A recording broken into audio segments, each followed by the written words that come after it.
Well, welcome to the podcast. This is Musical Miles Podcast. I'm the host, Byron Duffin, and I am here with Stephanie Davis. Hi, Byron. Singer-songwriter extraordinaire. We appreciate you taking time. We're here in Livingston, Montana at the Livingston Songwriter Festival. Beautiful day. Oh, it's gorgeous. The wind's not blowing too hard. Not too bad for Livingston. Livingston is famous for being one of the windiest places on earth. That's true. That's true. So you are a Montana girl. I am a dyed-in-the-wool, fourth generation Montanan. Okay. But currently living outside of Austin. Okay. So by choice, you went down there because of the music, or? Yes. I had been living up Jackson Creek over here. Okay. In the little cabin. And I'd had about 10 months of winter too many. We have winter in Idaho and Montana. I live in Idaho, so yes. I can relate. Well, that area especially, it snowed every single month of the year. And I said, I can't do it anymore. Oh, my goodness. For at least let me get out of there for a while. So we found this little place with a spare building. Somebody had stopped in the middle of building, and we turned it into a little recording studio. Oh. My husband and I, and he's a drummer. Okay. And it was just chock full of wildlife. The other day I saw 7 fox running around the yard. Oh my goodness. Yes. This is probably more than you need. No. I want to hear these stories. This is about the personal thing. I mean, we're all humans, right? So you have stories to tell. Well, the first night I got there, I moved up there by myself. My husband was still packing up and doing other stuff. So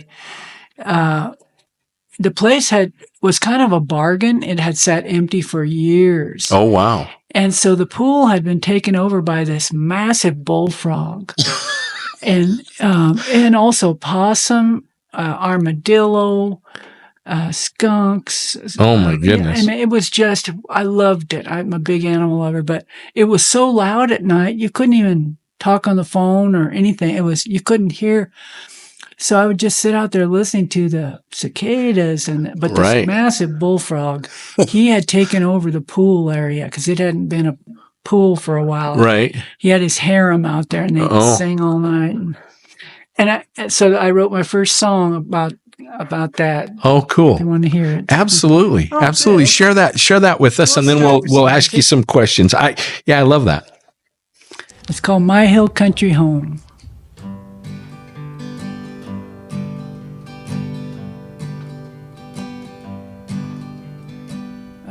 Redbird singing in the live oak tree, bullfrog adding harmony. Well, that's the sound of home to me.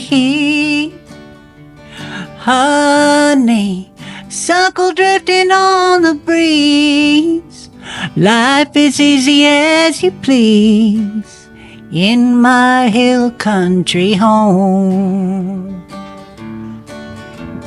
Neighbors, Emily and Annabelle, eating pecans from the shell. All the news is fit to tell. Dogs bark, kids try out the old tire swing. I don't want for anything in my hill country home. Wander, now and then I venture yonder, knowing anywhere I roam, there's a little piece of heaven waiting, blue bonnets waving by the cypress grove. So tonight out on the front porch swing, million stars are twinkling. I strum this old guitar and sing. Thankful, here's where life has planted me. There's no place I'd rather be than my hill country home. Yeah, there's no place I'd rather be than my hill country home.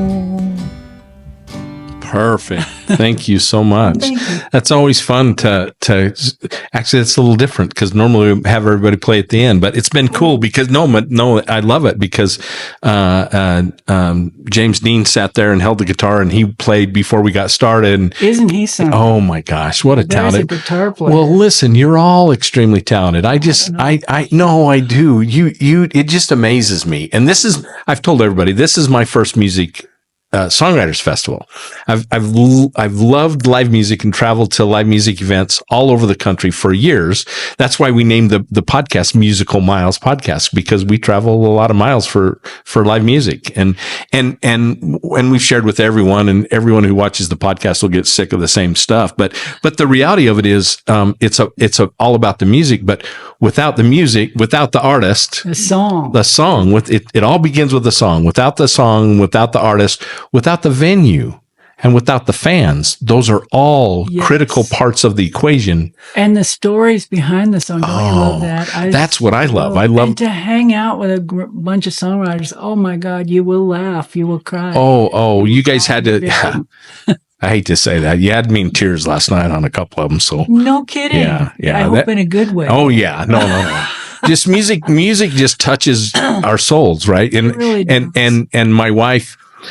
Typically she would be here. She had another commitment this weekend, so I'm having to try and run all the cameras and the audio. Organized than most of us. Well, I doubt it, but I'm doing what I can. But it's been fun, and it's so cool to get to meet you guys and meet the artists and hear the stories, because that's what it's all about, right? It's amazing. Even as a songwriter, sometimes that's my favorite part. Is I imagine that everybody else floated through life with no ups and downs in this songwriting thing. Oh, right. Yeah. And I have just done if you made a track of it, it would just be a zigzag circle back nightmare. But yeah, but if you didn't have those experiences, you wouldn't have been able to write the songs. Absolutely. You look back and you say, oh, and you think the worst thing that could happen to you is somebody rejecting a song. And then next year, somebody cuts it from some bizarre, way they heard the song, and it's better than you could have ever imagined. On and on. You hear these songs seem to have a life of their own. Oh, without a doubt. Don't they? Without a doubt. Well, and once again, those experiences. Well, let's talk a little bit about your specific songwriting career, because you've had some big artists cut your music. Yes, I blundered into a lot of it. Got to Nashville almost the same time Garth Brooks did. Right. And we were both from these small towns in the middle of nowhere. Right. Well, his wasn't as small. Yeah, Yukon's not a real tiny town. But so he was such a phenomenon. He was so focused, and he knew exactly what he was going to do. And he heard me sing this song one night at the Bluebird, and later I sang it again at the Douglas Corner Cafe, another songwriting night where you'd get up and do 3 songs. Right. You got a free beer or something, And he just came up to me. He'd been playing darts, so he came up with this weird look he gets in his eye, real glazed when he's focused on something. Right. And I just saw a guy in Bermuda shorts coming up in a ball cap with a dart aimed at me. And I thought, what the heck? And he said, Stephanie, it's me, Garth. We'd met. He says, I'm going to get a record deal, and I'm going to record that thing. And he turned around and went back to his dart game. And I was living in a shack off of 18th Avenue South. My rent was, I think, $200 a month. Oh my gosh. The roof, the electricity ran to the landlady's house, and the roof was tin. And if it snowed, the snow would come down on your bed, that type of thing. In fact, I have a scar here. Oh, no. From when I got too close to the space heater one night. So we didn't have any heater. So it was, but that didn't bother us a bit. You're chasing a dream. Well, you talked about the Bluebird and you and Garth. So I got to tell you a quick story. My mother-in-law was a belonged to the Arizona Songwriters Association. And she used to go to Nashville every year in the spring. It was in March because she'd missed my wife's birthday a couple of times.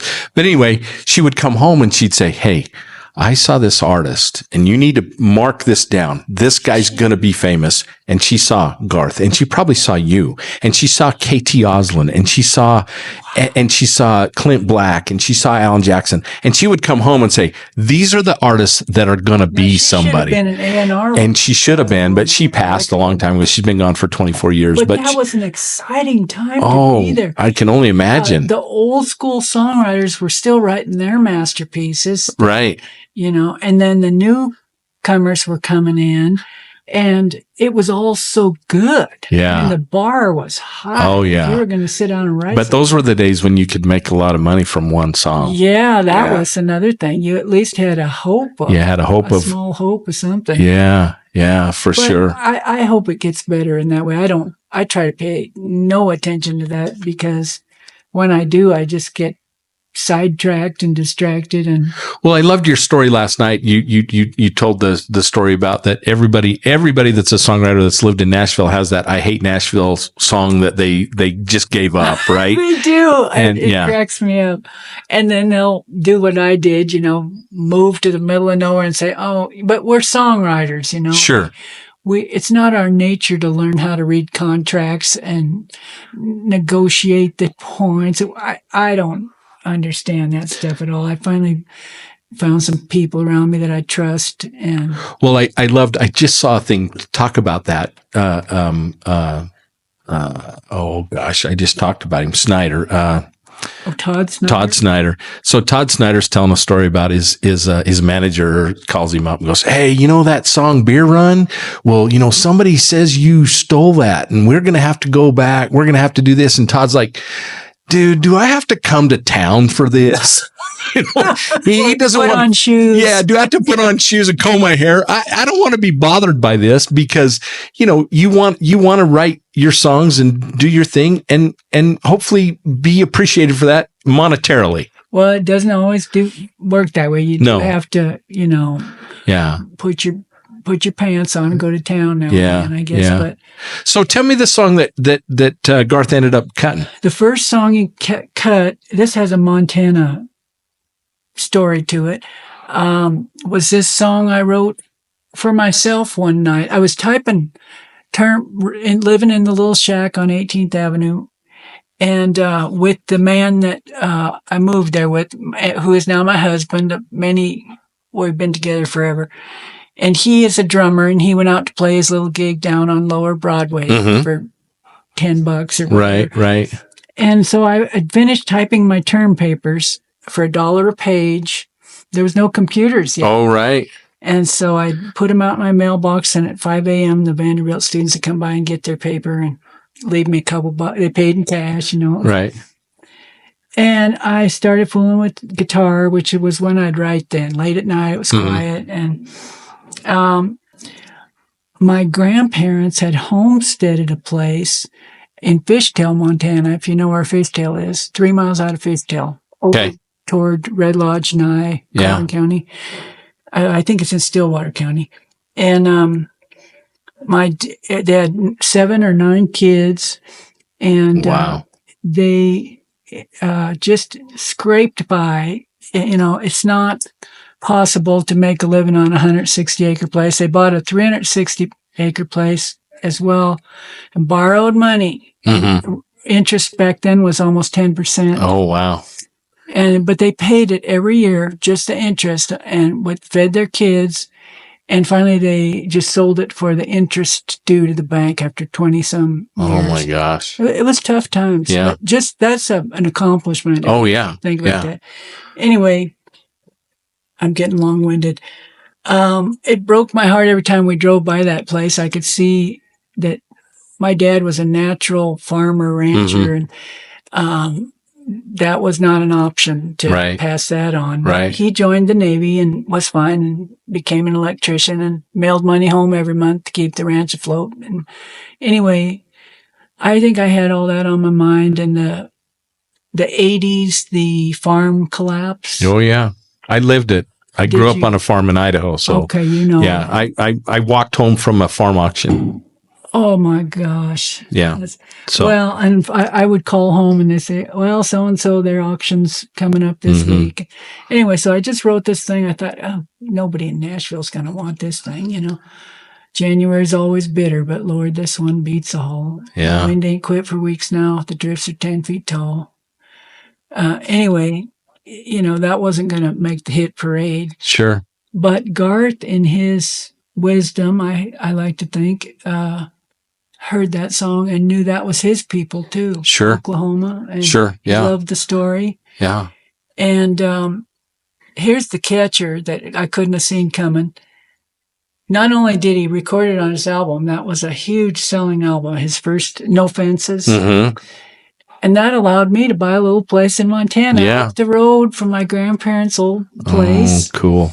And it was a miracle that you could rhyme a few words at night about their old place. So it makes me believe somebody's up there working strings or something. Oh, yeah. And it just felt so, it was such a validation that Right. you're not a weirdo. Right. You're not, you know, you can do this. Yeah. Write some songs. Oh, cool.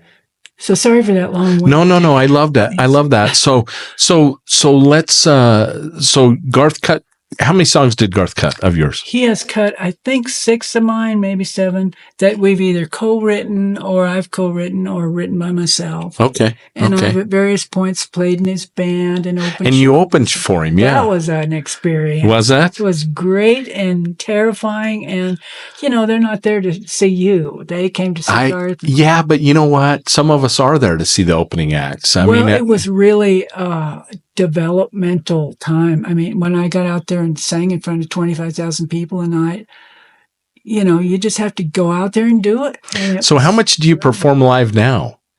It ebbs and flows. Sure. Right now I'm entering in a period of doing some really exciting things. I'm writing a show and it's going to be in Livingston, April 12th. Oh, fun. At the theater here. And it's with the sound effects man from A Prairie Home Companion. You know that show? Okay, yeah. And he does sound effects, radio theater, and original songs and jingles. And, fun. And starting to play out a little more. Yeah, yeah. Are you playing much in Texas while you're down there? Not enough. I thought I would be, but we got this recording studio. Sure. And then the pandemic hit.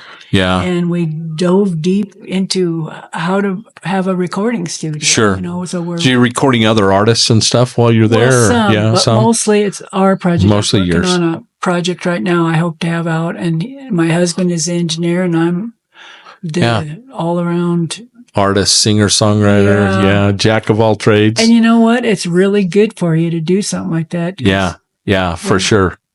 You know, you kind of see what needs improving pretty quick. Well, we talked last night briefly. I told you we're headed to Austin, New Braunfels in a couple of weeks. That's right. So we're coming down there. We're going to go down and we're going to, because we do the venues as well. So we're going to do a feature Green Hall, JT Floors, the Devil's Backbone, some of those, and the Redbird, wherever we can, get in. We're going to start actually up in Lubbock at Cook's Garage. You're going to have a wonderful time. Oh, we're so looking forward to it. And there's just there's so much music and so many talented artists in that area. And we have several interviews lined up and mostly in the neighborhood of what we know and our connections, but those as they branch out. So you know who Cody Canada is? So Cody, we've interviewed Cody and his boys and they're playing at Green Hall on the 25th. So his boys are opening for him. The Waves in April is the band. They're heavy metal. So they're opening at Green Hall. Well, and we just love music, but it's just the connection because they're Cody Canada's kids. We're going to feature them and we're going to do a little more with them. We've already interviewed them once, but, and then, we're going to, Jack Ingram's show the next night at Green. Oh, I'd like to see him. I've never seen him live. And we've seen him live. He's actually, a lot of these artists we've seen have been in Idaho. So because, do you know who we talked last time, Muzzy Braun. So they have the BBR, the Braun Brothers reunion this year was their 40th year. No. Yeah. And they've had some incredible artists come there. That's right. So that Steve Earle was there this year. Oh my gosh. Yeah. So he closed out the show, but Reckless Kelly, Mickey and the Motorcars, those are Braun boys. And we've listened to their music for years and stuff. So, and they're based out of Austin too. Well, so that is so cool that you are bringing music to Idaho, to places more rural. Well, we're not really bringing the music. The music's been there. Well, you should spotlight it. Well, what amazes me is, we just assume everybody knows who Reckless Kelly and Mickey and the Motorcars are because, but they don't, even Idahoans. And we assume that people know about all these venues and they don't. Right. I've been to Green Hall 3 times, but I've never seen a live show. So this is going to be my first experience of a live show at Green Hall. Texans are dancing. Oh my gosh. Yeah. That. And I think they're so loyal to artists. If they like you, they'll drive 8 hours to hear you. Well, that's the one thing that I've learned about music in general. If you're a fan of an artist or a band, they'll go to the ends of the earth. I don't know if you know this, but so Cody Canada was in a band called Cross Canadian Ragweed. That was his first band. He really started at 16, 17 years old. Well, they toured for 16 years and they broke up. And they just announced 2 weeks or a week ago that they're going to do a reunion. People have been, and they started out in Stillwater, Oklahoma, and it blew up the internet in Americana in that the following. And there's only 48,000 seats in that stadium. A stadium? Yeah, they're playing a stadium. Oh my gosh. And they had over 100,000 people sign up for pre-registration for tickets. So now they're doing 2 shows. Back to back. April, I think when your show's up here, April 12th, 11th and 12th, they're in Stillwater. But you can't, the next day they made that announcement, the next day there wasn't a hotel room within 100 miles of that place. Wow. And they haven't even sold the tickets yet. They go on the sale the 7th. Well, people want to hear the story songs and the singer-songwriter. Right. It must be just time for it. It's always timeless, but I feel that too. I feel people are a little over what's the hit parade. Well, when you spent time in Nashville, and I love Nashville. I love the 90s stuff and have a really good friend of mine. And I don't know if you ever knew him or ever ran into him down there. He was there in the 90s, a guy by the name of Brooks Atwood. And Brooks was just a singer, right? And so, but he had some good songs and he was this close to making it. And he's still a little bitter. He owns a cowboy hat company actually called Atwood Hats in Texas. And he also owns another hat company called Spradley, which is a very high end, very expensive cowboy hat, but a very talented guy. But he talks about his time in Nashville and he said, way different world. You had to have a specific look and you had to have a specific sound and to really, really, truly make it in those days. And it's changed a lot. It really has. Yeah. Boy, it seems like it's anything goes anymore. Just so you're good. Yeah. Yeah. And we got exposed. We actually saw Jelly Roll live this summer. Oh, I love him. And we love Jelly Roll and we love his story. But he's not a typical country artist that you would. I mean, he's not Alan Jackson or Clint Black. A difference. And he's so soulful. And he's so honest. I mean, I think he's just really genuine. I really do. That he comes across that way. Yeah. Merle. Yeah. So, well, I hate the narrow definition, especially so few women get airplay. I don't understand that. I know. And I've been a fan of, Leanne Womack and girls like, Sarah Evans, love those artists, and so, there are a lot of talented, and we've interviewed some great artists here, women artists, on our podcast. There's a girl from, she grew up in Seattle. She was in an all-girl punk rock band and now sings country. And I said, Darcy, how did you make that leap? And she goes, wasn't that hard. But she lives in Austin now, and her name's Darcy Carlson, but she's one of the hardest working women I know. I mean, going up and down the road, beating up that road and traveling and singing. Somebody asked for me to give advice to these young songwriters. I said, I should be asking them. Right. they've got their schedules. They book themselves. They're rolling 250 days a year. They're rolling. That is tough. Oh, it's tough. This is not for the weak of heart, No. the And, faint of heart. A woman out there lonely. Oh and yeah. hard. Oh yeah. Yeah. My Yeah. hats off to them. Oh, without a doubt. Without a doubt. It's funny because Fiercely independent too. I like you know who Ray Wiley Hubbard is, right? Yes. Yeah. So huge fan. So am I, and seen him live, I don't know, half a dozen times, but I saw an interview he did with somebody and they were talking about the traveling, how they used to have to do it. Like, a road atlas and a roll of quarters. That's how they toured, right? Yeah. And he says, now everybody's got a phone and they just pull up their app. And he said, we'd roll into a town and find a payphone and go, okay, where's this venue at? Right. Right. And then we had to call and book our own stuff. And, it's a whole different there world. was no healthy food. Oh, no. Gut bombs everywhere, burritos from the gas station. And Absolutely.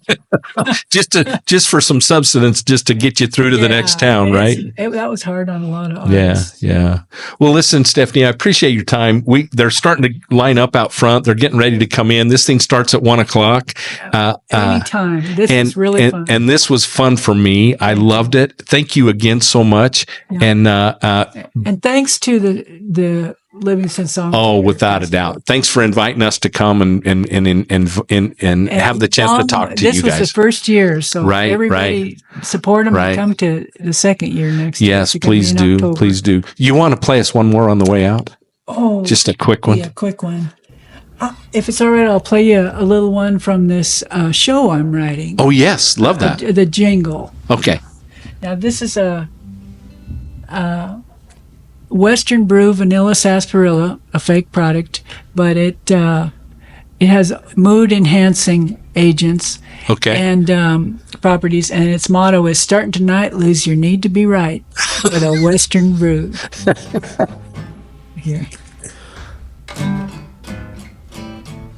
Western Brew, Western Brew, the pure, all natural, light, no filler, mood enhancing sarsaparilla. Western Brew, Western Brew, but starting tonight, lose you need to be right with a Western Brew, with natural dopamine and serotonin.